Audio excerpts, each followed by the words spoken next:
வாகன திலகராஜா மலையக அரசியல் அரங்கத்தின் செயலாளர் நாயகம் முன்னாள் நுவரெலியா மாவட்ட பாராளுமன்ற உறுப்பினர். இன்றைய தினம் நாங்கள் பகவந்தலாவ பிரதேசத்திலே நோவூர் பிரதேச செயலகத்தை நோவூர் பிரதேசத்திலேயே அமைக்க கோரி கையெழுத்து இயக்கத்தை நடாத்துகின்றோம். மலையக அரசியல் அரங்கம் 5 அம்ச கோரிக்கைகளை முன்வைத்து நுவரெலியா மாவட்டம் தழுவியதாக இந்த கையெழுத்து இயக்கத்தை நடத்தி வருகிறது. அந்த வகையில் நோவூர் பிரதேச செயலகம் நோவூர் பகுதியிலே அமைய வேண்டும், மஸ்கிலியாவில் புதிய பிரதேச செயலகம் உருவாக்கப்பட வேண்டும், ஹட்டனில் புதிய பிரதேச செயலம் உருவாக்கப்பட வேண்டும், அகரபத்தினை பிரதேச சபைக்கு உட்பட்ட பகுதியில் ஒரு பிரதேச செயலம் உருவாக்கப்பட வேண்டும், நில்தண்டாகைனையில் அமைக்கப்பட்ட வளப்பனையின் மேலதிக பிரதேச செயலகம் ராகலை நகருக்கு மாற்றப்பட வேண்டும் என்பதே அந்த கோரிக்கையாகும்.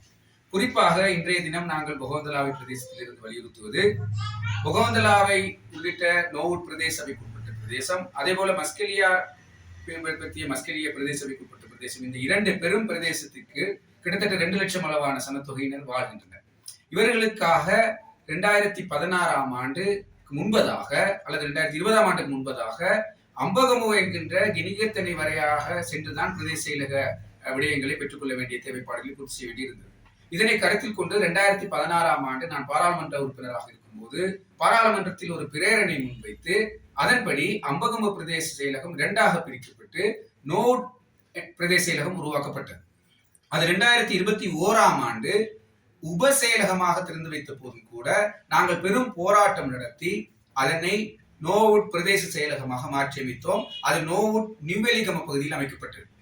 ஆனால் புதிய அரசாங்கம், தேசிய மக்கள் சக்தி அரசாங்கம் வந்ததன் பின்னர் ஒரு பிரதேச இணைப்பு குழு கூட்டத்திலே அந்த நோவுட் பிரதேச செயலகத்தை அட்டன் நகரத்துக்கு மாற்றுவதற்காக ஒரு உரையாடல் ஏற்பட்ட போது அதற்கு கடுமையான எதிர்ப்பை நாங்கள் தெரிவித்தோம். அந்த கூட்டத்திலும் கூட ஏனைய அரசியல் தரப்பினர் எதிர்ப்பை தெரிவித்திருந்தார்கள். அதன் போது அது நிறுத்தப்பட்டிருந்தது. ஆனாலும் டித்வா புயல் அனர்த்த நாளிகையின் போது அடுத்த நாளே அவர்கள் ஏற்கனவே திட்டமிட்டதன்படி நோவூட் பிரதேச செயலகத்தை நோவூட் நிவேலிகம பகுதியிலிருந்து ஹட்டன் புகையிரத நிலைய முன்றலில் இருக்கக்கூடிய ஒரு கட்டடத்திற்கு மாற்றியிருக்கிறார்கள்.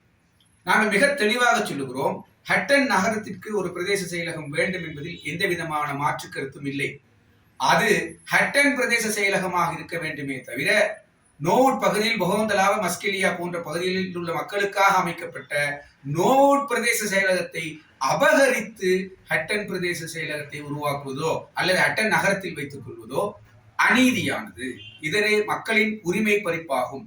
எனவே ஹட்டனில் நோவுட் பிரதேச செயலகம் என்பதை நகைப்புக்குரிய விடயம். ஹட்டனில் இருக்க வேண்டியது ஹட்டன் பிரதேச செயலகம். எனவே நாங்கள் தெளிவான ஒரு கோரிக்கை முன்வைத்து இந்த 5 அம்ச கோரிக்கையில் ஒன்றாக நாங்கள் இந்த பிரதேச மக்களின் கையெழுத்தை பெறுகின்றோம். நோவூட் பிரதேச செயலகம் நோவூட் பகுதியிலே அமைக்கப்பட வேண்டும். குறிப்பாக நோவூட் நகரத்தை மையப்படுத்தி அமைக்கப்பட வேண்டும். நோவூட் நகரத்தில் அதை அமைப்பதற்கான போதுமான இடவசதிகளை கொண்ட அரச கட்டடம் கூட இருக்கிறது. அதனை எங்களால் அடையாளம் காட்ட முடியும். என இது போன்ற விடயங்களை முன்வைத்து அமைச்சரிடத்திலே சமர்ப்பித்து நாங்கள் நோவூட் பிரதேச செயலகத்திற்குரிய அதிகாரத்திற்குட்பட்ட மக்களுக்கு அந்த அதிகாரத்தை, அவர்களின் உரிமையை பெற்றுக் கொடுக்கும் விதமாக இந்த கையெழுத்து இயக்கத்தை முன்னெடுத்துகின்றோம். இன்றைய தினம் நாங்கள் பகவந்தலா நகரத்தில் இதனை ஆரம்பித்து வைக்கின்ற இந்த நிகழ்வில் பல்வேறு சிவில் சமூக தரப்பினரும் எங்களோடு இணைத்துக் கொள்கிறார்கள். இந்த தொடக்கத்தின் தொடர்ச்சியாக ஏனைய பகுதிகளில் எல்லாம் இந்த பகுதியில் வாழக்கூடிய தோட்டப்பகுதிகள், கிராம பகுதிகள், நகரப்பகுதிகள் எல்லாம் கையெழுத்து இயக்கம் சேர்க்கப்பட்டு ஏனைய பிரதேச கையெழுத்து இயக்கங்களோடு சேர்த்து நாங்கள் தேசிய மக்கள் சக்தி அரசாங்கத்துக்கு இதனை கொண்டு செல்ல. மேலதிக செய்திகளுக்காக எமது யூடியூப் தளத்தை சப்ஸ்கிரைப் செய்யுங்கள்.